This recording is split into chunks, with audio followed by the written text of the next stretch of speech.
Hello നമസ്കാരം. അപ്പൊ ഞാനിപ്പോ വന്നിരിക്കുന്നത് തമിഴ്നാട്ടിലെ നാഗൂർ, നാഗപ്പട്ടണം, അതേപോലെ തിരുവാറൂരിലൊക്കെ പറഞ്ഞ സ്ഥലങ്ങളിൽ ഫേമസ് ആയിട്ടുള്ള 5 കറി സാപ്പാടാണ്. അപ്പൊ ഇപ്പൊ ഞാൻ വന്ന റെസ്റ്റോറന്റിൽ ആക്ച്വലി അത് തഞ്ചാവൂർ സ്റ്റൈലാണ് അല്ലെ?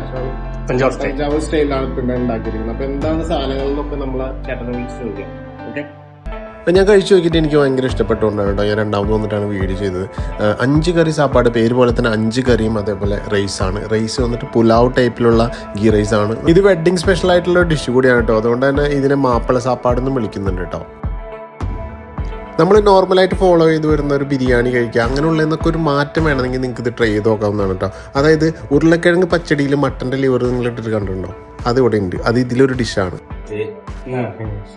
மட்டன் மசாலா, മസാല, கத்திரிக்காய் பச்சடி, புளிப்பு. ഓക്കെ இது உருளைக்கிழங்கு பச்சடி, ഓക്കെ ஈரல் கலந்தது, தேங்காய் பால் ரசம், ഓക്കെ சேமியா ஸ்வீட்டு. ഓക്കെ ഇത് ഗീ റൈസ് പുലാവ് ടൈപ്പാ? ஆமா புலவு டைப். ഓക്കെ, ഇത് എന്തൂരിലെ ഫേമസ് ആണ്?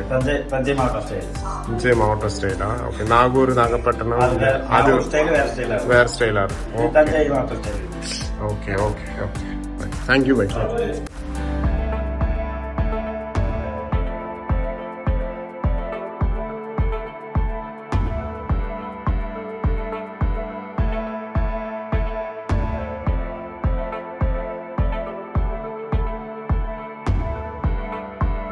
അപ്പോൾ നിങ്ങൾക്കൊരു പുതിയൊരു കോമ്പിനേഷൻ ഒന്ന് ട്രൈ ചെയ്ത് നോക്കണമെങ്കിൽ വന്ന് ട്രൈ ചെയ്യാവുന്നതാണ് കേട്ടോ.